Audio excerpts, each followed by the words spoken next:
"You buried the truth under my husband's name," Naomi said, her voice barely louder than the rain. "But you forgot that paper remembers every hand that touches it."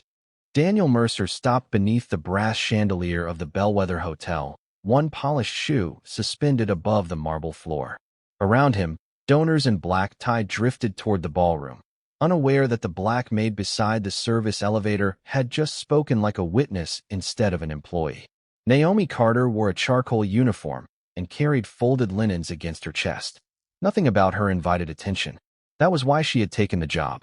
For 6 months, she had cleaned suites occupied by men connected to Daniel's labor contractors, collecting discarded schedules, altered payroll sheets, and transportation logs linking vulnerable workers to properties controlled through shell companies.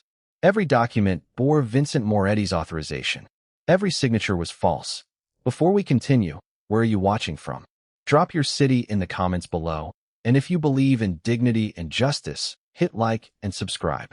Now, back to Naomi. Daniel recovered quickly. Men like him survived by making fear look like courtesy. "Mrs. Moretti," he murmured, careful not to let the passing guests hear, "your husband has spent 2 years looking for you." Naomi's fingers tightened around the linens. Hearing that name still felt like touching a scar through silk. 2 years earlier, she had found orders bearing Vincent's seal and believed the man she loved had approved the exploitation. She had disappeared before Daniel could silence the workers who trusted her. Tonight, the final witness had reached federal protection.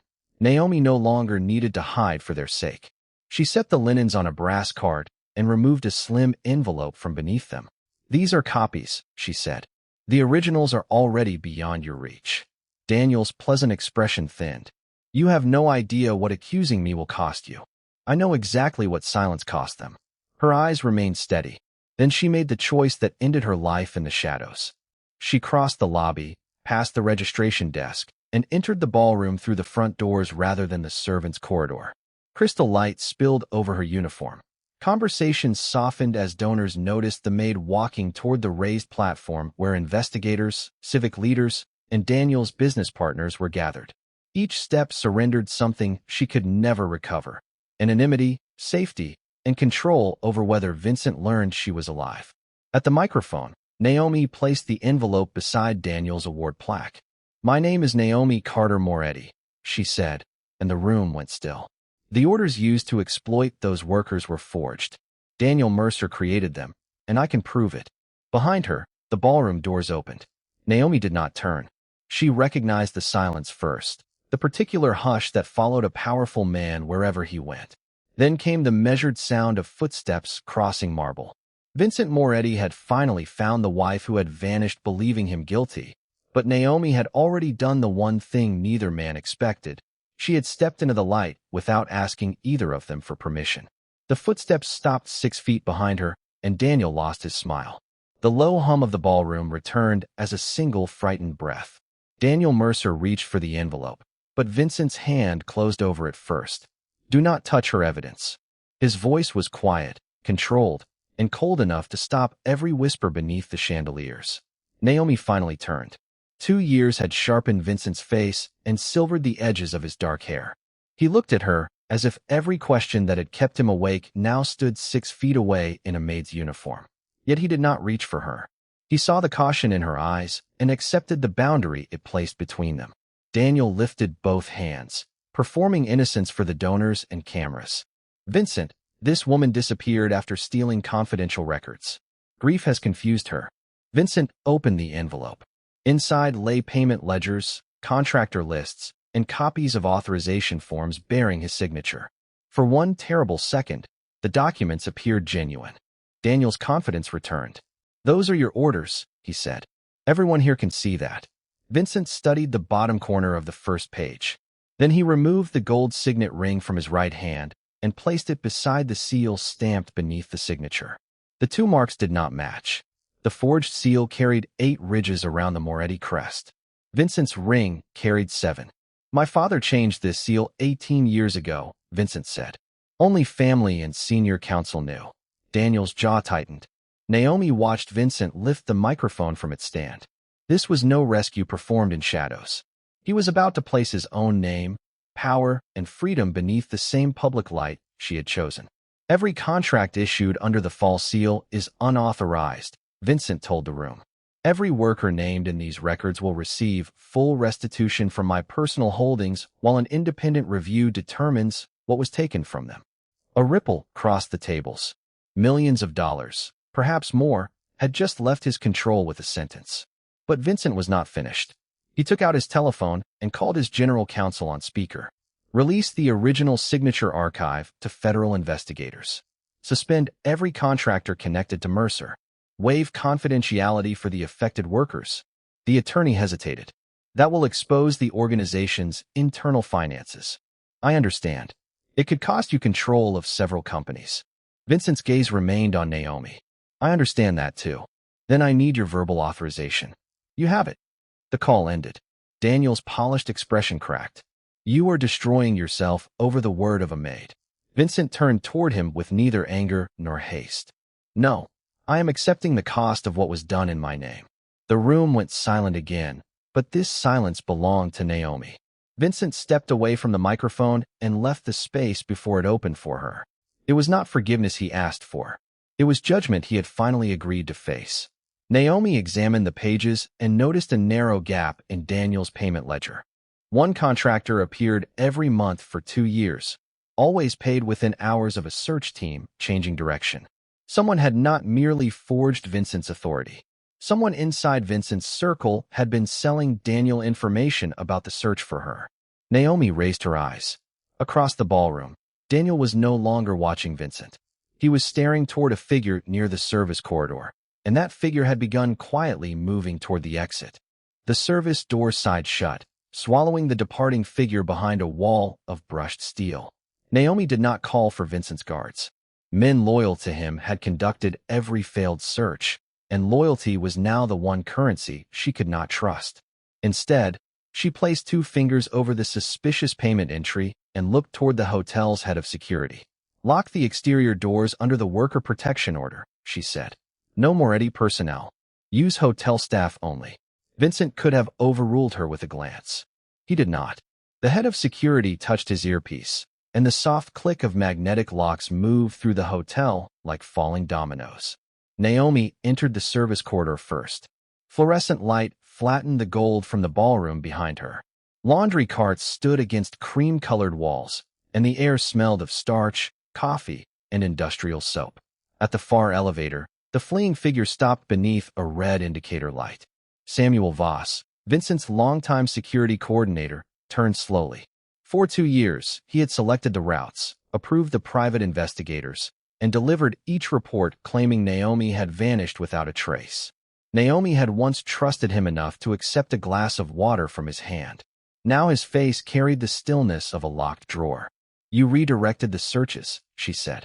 Samuel denied nothing. His gaze shifted past her to Vincent. I kept him alive. Vincent remained several feet behind Naomi, refusing to turn her confrontation into his command. Samuel explained that Daniel had threatened to expose Moretti businesses, fracture political alliances, and trigger investigations across the organization. Each time Vincent's teams came close to Naomi, Samuel sold Daniel their destination and sent them elsewhere. He called it containment. Naomi called it a choice. You decided his empire mattered more than whether I lived in fear. Samuel's jaw tightened. I decided thousands of people should not lose their livelihoods because one woman disappeared. The words landed colder than an insult. They reduced 2 stolen years to acceptable overhead. Naomi reached into her apron and removed a small brass key. It opened a locker in the staff changing room, where she had hidden the original payment slips and recorded statements from workers Daniel's contractors had silenced through threats of unemployment. Giving up that key meant surrendering the only leverage that had kept her location valuable enough to protect. It also meant trusting a system she had spent 2 years avoiding. She placed it in the hotel security chief's palm. Locker 214. Deliver everything directly to the federal investigators Vincent contacted. Do not give it to either of us. For the first time, Samuel's composure cracked. Those statements will destroy more than Daniel. That is why you buried them, Naomi replied. The elevator chimed, but its doors did not open. Hotel security had disabled it. Samuel looked toward Vincent, expecting rescue from the man he claimed to have protected. None came. Turn over your credentials, Vincent said quietly. Not because you betrayed me. Because you treated her life as a negotiable cost. Samuel removed his access card and phone, setting both on a linen cart. No weapon was drawn. No voice rose. Yet the corridor seemed to narrow around him as hotel officers escorted him toward a private office to await investigators. The question of who had diverted the search was answered at last. The answer did not heal Vincent. It stripped him of the comfort of believing distance alone had kept him from his wife. Naomi started back toward the ballroom, but Samuel spoke before the office door closed. Mercer did not pay me only to misdirect the searches. Her steps stopped. Samuel's eyes settled on the brass key in the security chief's hand. He paid me to keep Vincent from finding out why you ran in the first place. Daniel's confidence inside the ballroom suddenly carried a darker meaning. Naomi had believed the forged orders were the beginning of the deception. Samuel's final words revealed they had been only the cover. Ask Mercer what happened at the Riverside labor camp, he said. Behind the ballroom doors, crystal glasses still trembled on their trays. Naomi looked at Vincent, her eyes steady but no longer certain that the worst truth belonged to either man standing before her. Somewhere beyond the corridor, Daniel Mercer was waiting under the lights, and for the first time that evening, fear was no longer pointing toward the past.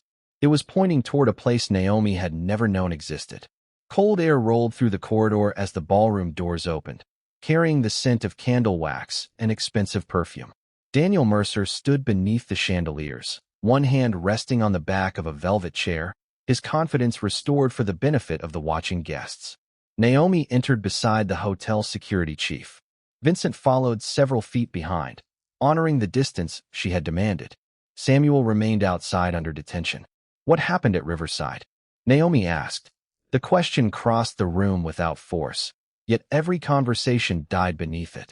Daniel studied her face. You already decided what happened. I decided what your forged documents wanted me to believe. Her voice remained steady. I'm asking what actually happened. Daniel's fingers tightened against the velvet. Vincent could have ordered the room cleared. He could have forced an answer through fear, the language that had protected his empire for years. Instead, he removed his phone and placed it on a linen-covered table where Naomi could see it. The screen displayed a message from federal investigators confirming they were on their way. No private arrangements, Vincent said. No Moretti interference. Whatever he says belongs to the record. The decision cost him something the financial disclosures had not. Money could be replaced. Control was the instinct on which he had built his life. Tonight, he surrendered it in front of enemies, employees, and the wife who no longer trusted his protection. Daniel gave a quiet laugh. Riverside was a housing site for contract workers. Unsafe, perhaps, but hardly the tragedy Samuel implied. Naomi reached into her uniform pocket and withdrew a small employee identification card sealed inside a clear evidence sleeve. She had found it among the records 6 months earlier, but the photograph had been damaged and the name erased. Only a date remained. Daniel's expression changed when he saw it. That single fracture in his composure told Vincent more than any threat could have. You recognize this, Naomi said. Daniel looked toward the doors, but hotel security had already secured the exits at Naomi's request. No Moretti men moved. No weapon appeared. There was only light, silence, and nowhere left for a lie to hide. Riverside was not merely a labor camp, Daniel said at last. It was where I kept workers whose identities could not survive an audit. Naomi's eyes hardened. You mean people whose documents you confiscated? People your husband's companies were prepared to replace without questions. Vincent absorbed the accusation without interrupting. Daniel had expected anger. What he received was patience, and patience made his practiced defenses sound thin. Why did I run? Naomi asked. Because you saw a woman brought into the hotel 2 years ago, Daniel replied. She had escaped Riverside. She gave you a ledger and told you the authorization carried Vincent's seal. I made certain every page supported that story. The memory returned with cruel clarity. A frightened worker in a housekeeping stairwell, rainwater darkening her coat, begging Naomi not to contact Moretti security. Naomi had taken the ledger home. By morning, the woman had vanished, and Samuel had warned Naomi that Vincent's men were searching for the witness. Naomi had fled before they could reach her, believing disappearance was the only way to protect the woman and preserve the evidence. Samuel knew she was alive, Naomi said. Daniel's silence answered first. Then he nodded. He moved her before federal agents could interview her. I paid him to redirect Vincent away from you because you were the one person who could connect her testimony to my records. Vincent's jaw tightened, but he did not step forward. This truth belonged to Naomi before it belonged to his anger. Where is she? Naomi asked. Daniel glanced at the evidence sleeve. I do not know anymore. The answer sounded honest, which made it worse. Naomi lifted the identification card toward the chandelier. Beneath the scraped ink, faint pressure marks appeared across the plastic. The erased name had left an impression. Vincent leaned closer, but did not touch it. Naomi read the letters slowly. Her breath caught on the final surname. Carter. Daniel lowered his eyes. She was registered at Riverside as Ruth Carter. The ballroom seemed to contract around Naomi. Ruth was her older sister, declared dead after disappearing 11 years earlier. The woman Naomi had sacrificed her marriage and identity to protect had not been a stranger. She had been family. Vincent finally moved, but only far enough to stand where Naomi could choose whether to reach for him. She did not. Not yet. Her hand closed around the card as federal sirens approached through the night. Riverside had explained why Naomi fled. The name beneath the erased ink raised a far more dangerous question. If Ruth Carter had survived long enough to find Naomi, who had made the world believe she was dead. Blue light swept across the ballroom windows as federal vehicles filled the hotel drive below. The first agents entered without urgency, their dark coats damp with rain, and the room's borrowed elegance gave way to the quiet precision of an investigation. Naomi held Ruth's identification card beneath a chandelier that made the scratched plastic shine like old bone. Grief pressed against her ribs, but one fact remained sharper than grief. Ruth had escaped Riverside. Ruth had found her. The witness delivered more than a ledger, Daniel said. His voice had lost its polish. She brought a sealed envelope. Naomi looked at him steadily. Where is it?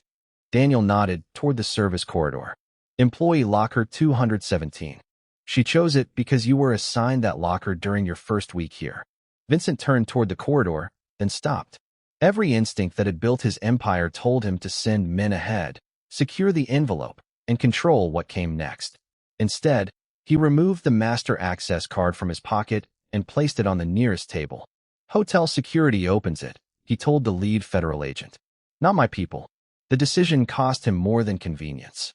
It stripped him of the power to reach the truth first. Naomi watched the card settle against the white linen. For the first time in 2 years, Vincent Moretti was not asking trust from her. He was proving he could live without control. An agent escorted Naomi downstairs while Vincent remained behind the marked boundary of the ballroom. The service level smelled of detergent, wet wool, and industrial steam.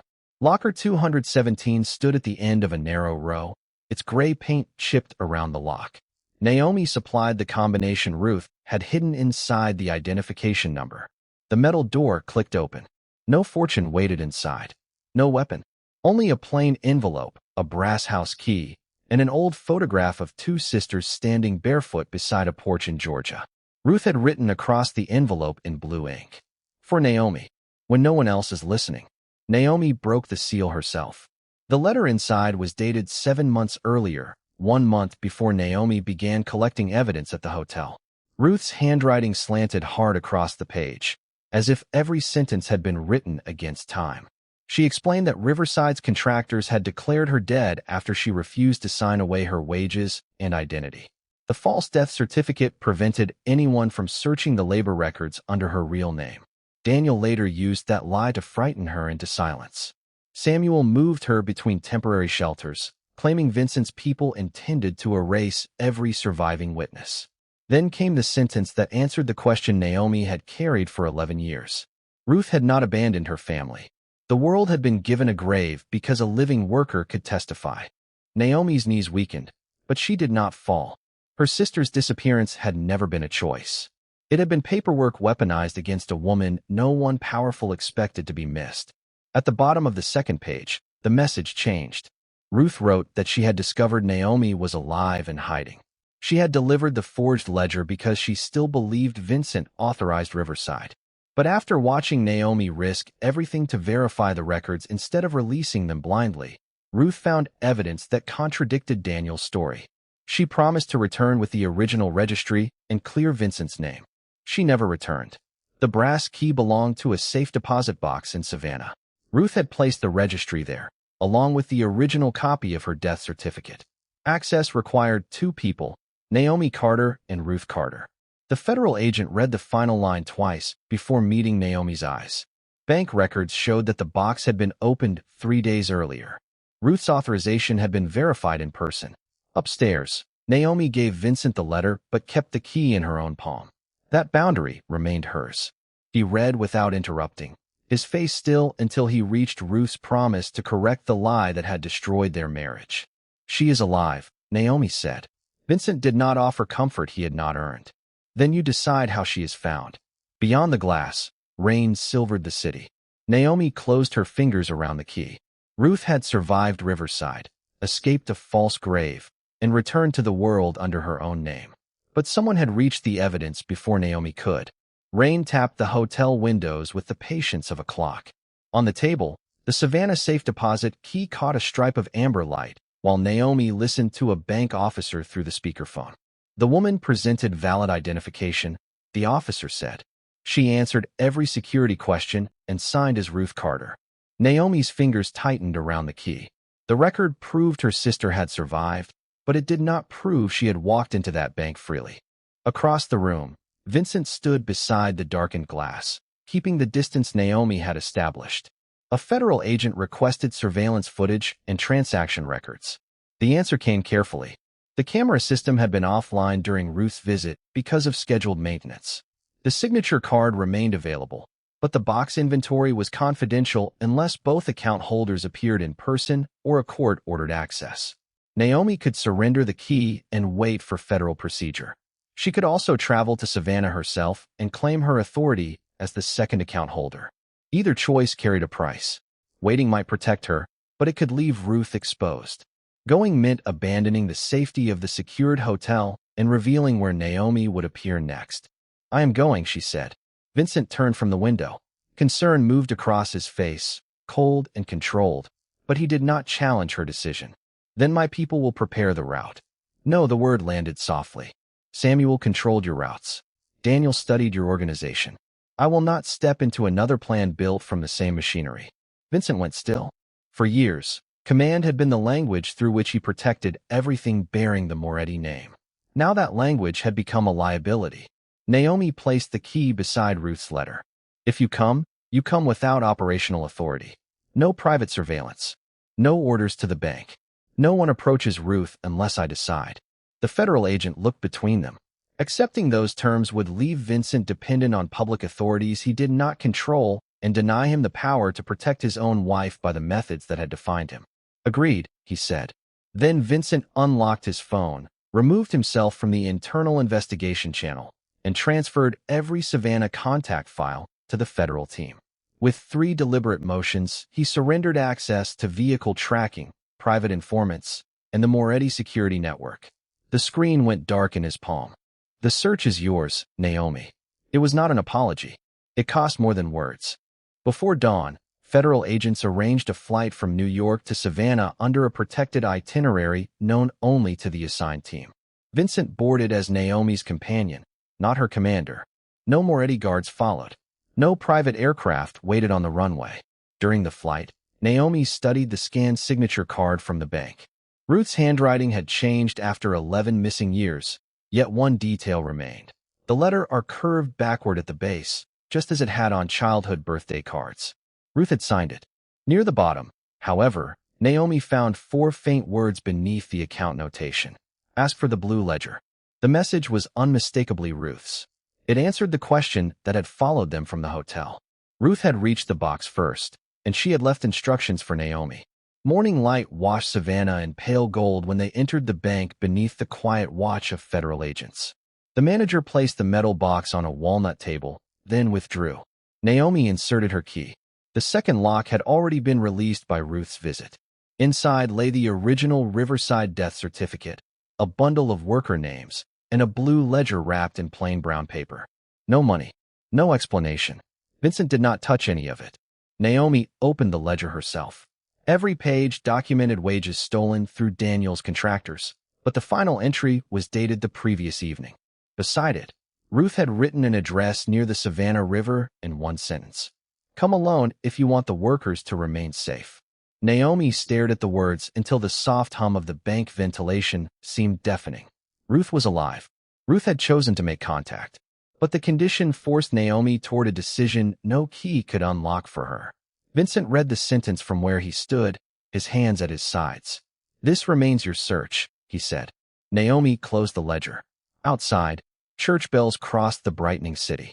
For the first time, finding Ruth no longer depended on uncovering where she had been. It depended on whether Naomi was willing to walk into the next room without the man who had finally learned to let her lead. Diesel engines murmured beyond the bank's glass doors as morning traffic rolled toward the Savannah River. The air already carried the damp weight of coastal heat. Naomi slipped Ruth's note into her coat pocket and placed the blue ledger inside a plain canvas bag. Vincent watched from several feet away, every instinct in him demanding action, every promise he had made requiring restraint. I am going alone, Naomi said. Her voice did not rise. It did not need to. Vincent removed his phone and set it on the table beside the safe deposit key. No tracking, no men following at a distance, no emergency signal hidden in your bag. Naomi studied his face. For years, Vincent Moretti had survived by controlling every door before he walked through it. Now he was allowing the woman he had lost to close one behind her. If I do not return by noon, contact the federal investigators, she said. Not your people. Understood. The word cost him more than defiance would have. 20 minutes later, Naomi stood before a weathered warehouse less than half a mile from the river. Rust streaked its pale brick walls. Salt wind moved through broken weeds along the loading dock, carrying the smell of mud, rope, and old timber. The side door opened before she touched it. Ruth Carter stood in the dim interior. 11 missing years had silvered her hair and narrowed her shoulders. But Naomi recognized the steady brown eyes from the childhood photograph. Neither sister moved at first. The distance between them was only 12 feet, yet it held a funeral, a false death certificate, and every birthday spent believing the other was gone. Ruth crossed it first. Her hands rose to Naomi's face as if touch alone could prove life. Naomi held her sister, but the embrace did not restore what had been stolen. It made the theft real. You came alone, Ruth whispered. I had to know the choice was yours. Behind her, several men and women emerged from a partitioned room. Some held folders. Others carried small bags packed for travel. These were not captors or guards. They were riverside workers whose names appeared in the blue ledger. Ruth had kept them hidden while Daniel's contractors searched for the records that could expose the stolen wages and falsified identities. The warning had not been a trap. It had been a test of whether Naomi still moved under Moretti authority. Ruth explained that Samuel's old routes remained compromised. Any signal connected to Vincent's former network could reveal the worker's location to contractors who had not yet been identified. Naomi opened the canvas bag and placed the ledger on a scarred wooden table. Federal investigators can protect everyone now. A middle-aged worker named Elias shook his head. Protection required testimony, and testimony meant surrendering the quiet lives they had built under borrowed names. Ruth had gathered proof, but she could not make that choice for them. Naomi could have taken the ledger and walked away with enough evidence to destroy Daniel. Instead, she removed Ruth's note from her pocket, turned it over, and wrote her own legal name, hotel alias, and current contact information across the back. Then my statement goes first, she said. Every lie I told while hiding. Every document I carried. Every reason I believed Vincent was guilty. They can examine me before they ask anything from you. Ruth's expression tightened. A public statement would expose Naomi's location, weaken her privacy, and allow Daniel's attorneys to portray her as deceptive. Naomi understood the price. This time, the sacrifice was not safety or evidence. It was the right to remain unseen. Elias looked toward the others. One woman placed her folder beside the ledger. Then another did the same. The room filled with the soft sound of paper touching wood. Ruth finally added the original worker registry. There is one name missing, she said. The pages revealed payments, false identifications, and contractor accounts, but the authorization column contained a repeated set of initials that belonged to neither Daniel nor Samuel. Ruth pointed toward the final entry. Daniel managed Riverside. Samuel protected the routes, but someone else financed the erasures. Outside, A ship horn rolled across the river, low and solemn. Naomi stared at the initials while the workers prepared to step into public view. Finding Ruth had ended one search. The records on the table had just exposed another, and the unknown name reached beyond every enemy they had already uncovered. Rain tapped the warehouse roof like nervous fingers while the unidentified initials sat beneath Ruth's hand. No one spoke until a prepaid phone began vibrating beside the blue ledger. Ruth looked at its blank screen. That number has never called before. Naomi remained still as Elias answered and placed the call on speaker. Daniel Mercer's voice emerged through a wash of static. He sounded stripped of the confidence he had worn beneath the ballroom chandeliers. The initials belonged to a holding company, he said, but the signature authority was hidden behind a succession clause. Samuel knew where the original transfer order was kept. A second voice entered the call. Samuel Voss. Federal agents had placed both men in separate rooms, yet each had been offered the same choice: preserve the lie or provide verifiable evidence. Samuel gave them an account number and a date. Daniel supplied the matching corporate name. Neither man knew what the other had said. Their answers matched. Vincent had arranged no threats, no private bargain, no favor owed in return. Instead, he had surrendered something his world considered untouchable. Through federal counsel, he authorized investigators to open every Moretti Company archive connected to the account, including records that could expose legal businesses, private finances, and alliances built over decades. The unidentified financier had hidden behind Vincent's corporate structure, trusting that the Moretti name would remain sealed. Vincent broke that seal himself. 240 miles away, a secure monitor cast pale light across his face as investigators entered the transfer date. The result appeared in seconds. Moretti funds had not financed Riverside. The money had been routed through a dormant company acquired years earlier by Daniel Mercer, then disguised with copied authorization codes from Samuel's security office. Yet the final approval belonged to neither man. It carried the digital certificate of the Fairmont Relief Foundation, a respected charity whose board had publicly funded shelters and employment programs for displaced workers. Its celebrated chairman had built a reputation by promising to protect the very people Riverside erased. The financier was not an invisible criminal hiding beyond society. It was an institution honored by it.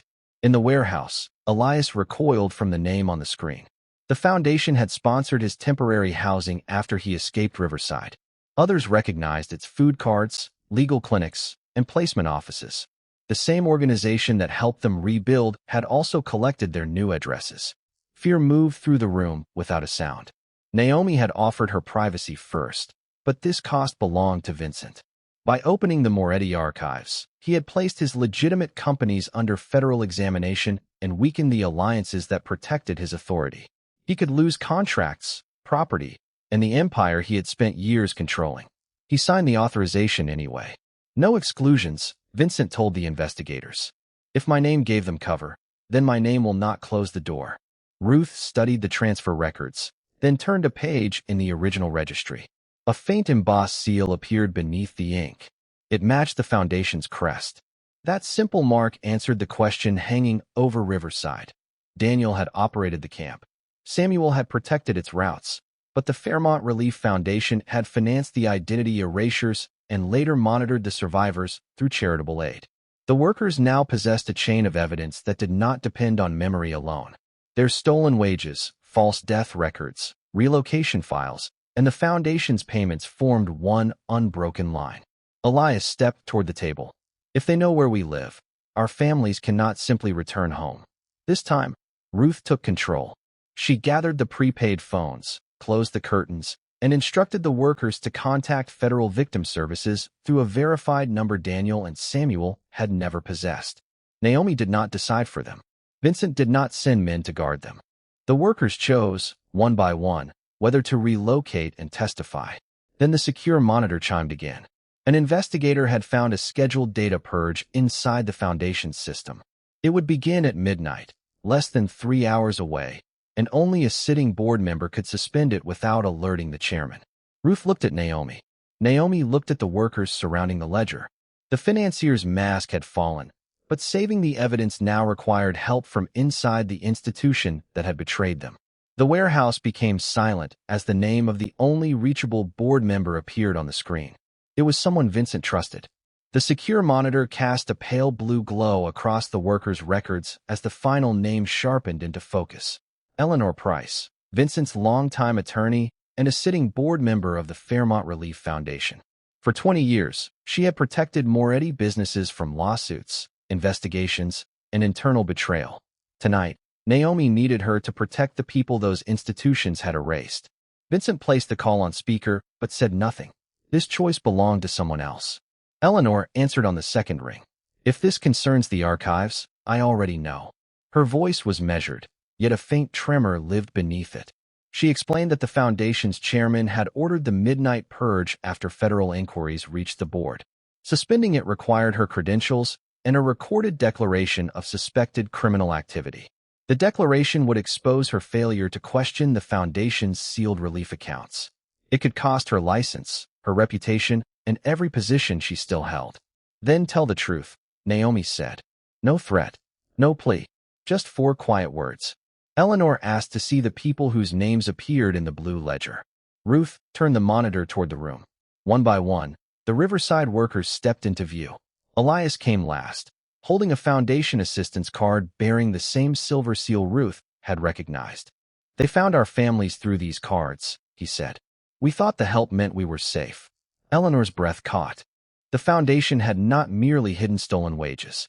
It had transformed charity into surveillance. The people it publicly claimed to rescue were the same people it privately monitored. With 17 minutes remaining, Eleanor entered her credentials. A warning filled the screen. Suspending the purge would permanently record her identity and notify the entire board. Her hand hovered over the authorization key. Vincent could have ordered her forward. Naomi could have exposed her hesitation. Neither did. Elias stepped closer instead. We have had enough decisions made for us. Then he looked back at the others. Do we want her help? The workers answered for themselves. Some chose testimony. Others chose only to preserve their records. 2 requested that their names remain sealed until their families reached federal protection. Ruth documented every condition. Naomi did not surrender her privacy again, and Vincent did not offer power as a substitute for consent. At 11:58, Eleanor recorded her declaration. I failed to ask who benefited from our silence. I will not let that silence erase another life. She pressed the key. The countdown vanished. Servers in 3 states locked against deletion while federal preservation orders entered the system. The complete archive revealed the foundation chairman's authorization, Daniel Mercer's holding company, Samuel Voss's transfer number and date, the falsified death certificates, the stolen wages, and the tracking network concealed inside aid programs. The chain was complete. By dawn, federal agents had secured the foundation's records. Eleanor resigned from the board and surrendered her files for review. Daniel and Samuel, speaking separately from federal custody, confirmed the same financial path. Neither could redirect blame any longer. Yet the final decision did not belong to investigators. Ruth laid the original registry beside the blue ledger and asked each worker what could be released. Naomi stood among them, no longer hiding and no longer speaking for anyone else. Vincent remained behind her, close enough to be seen, far enough to honor the boundary she had drawn.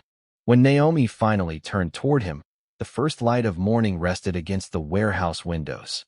I disappeared because someone taught me to fear your power, she said. I came back because these people deserve their own. Vincent's eyes lowered, not in defeat, but humility. He opened his hand and placed the Moretti signet ring on the table. Then power answers to them. No applause followed. Only signatures, chosen freely, appearing across the release forms. The room went silent as the people once reduced to numbers reclaimed their names. And that morning, the world remembered what dignity looks like.